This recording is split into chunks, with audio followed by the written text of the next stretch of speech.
ensonga wezire nyingi narayeye ezikyakuta omuliro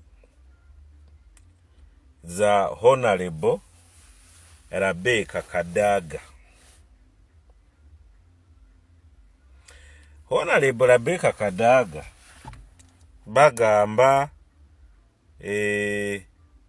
byonna yabadde asikowalinze naye ensobi gye yakoze yatakinze President Museveni mu lwatu. Kankubuulire mu ba Western bagamba ngu oba ibare likulebeka tiritera nfuka oba nikwe kiri. I don't know. Ejinje lirabika tiri kubwa ki nkumbi. Kati Kadaga ye mutono mu bangi.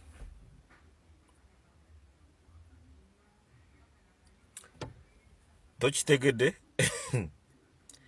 Kadaga wadde ne President Museveni kiyinza oba kyamunyiiziza kumwataakinga nga chairman w'ekibiina mu lwatu. President naye mwenyini yali mu State House n'agamba bannange waliwo ebitatambula bulungi. Ne bwe yabadde mu kibiina kyennyini n'agamba bannange mususse mubbo bululu mu kibiina makati. Ne President Museveni n'agamba munsobedde buli kituukako mugamba nze oba mukitegedde. Kati Kadaga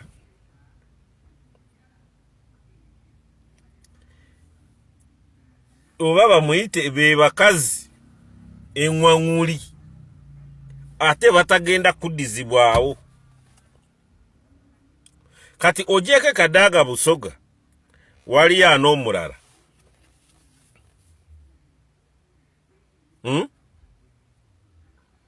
ono gwe bagoba ku bwa minisita mu palamenti n'alemeramu omumbedda waffe yani Pasisi Namuganza ate owakana ki nga bw'olaba Kadaga ye Pasisi. Kati Kadaga be bantu kyeyayogedde mazima royalty eyali oba eyakola buli kimu ku lw'ekibiina kya NRM. Mbuliraayo omulala teri mu kunyigirizibwa n'okutulugunyizibwa na accusation oba zimu zaali ntuufu oba nkyamu. Kadaga gwe baleetera omutwe gw'omuntu ku palamenti oli n'agamba yaguntumye.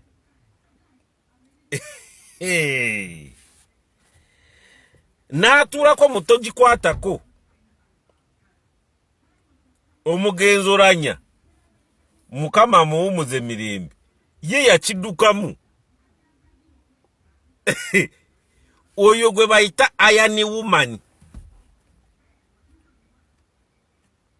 eyali alabika obulungi saawa zino aweddewo bameka basobola kusigala mulabika mu public Kadaga nga bw'afaanana n'asigalawo n'agayinja kubeerawo wadde nfaanana bweti.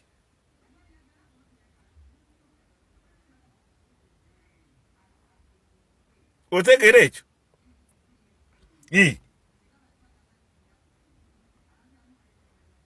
So bantu abo banjawulo mu nsi kkiriza oba ogaane. Nsowolerayo muntu omu asobola kudda mu mbeera Kadaga gy'afaanana saawa zino nabwe yali ekiwala kirungi kitiribita bwe kiti kibaby face naye kati wuuyo mukazi wattu yafuna obukosefu si mugonvugonvu naye ayani wumani oba mudde eno mwecyange mudde eno muki naye yeeraba ng'omugonvu naye era asigaddewo Kadaga Rebecca Kadaga n'asigala mu bantu n'asigala ajja mu bantu owulira bantu batono nnyo era ne bw'aba generali President Yoweri Kaguta Museveni ne General Muhoozi Kainerugaba akimanyi Rebecca Kadaga ayanire ddi gw'otuma mu nsi yonna n'ogamba genda eno genda wali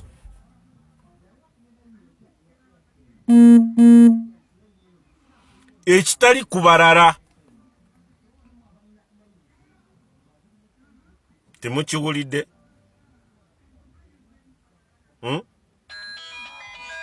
so gwe yeepampalika eyeerijja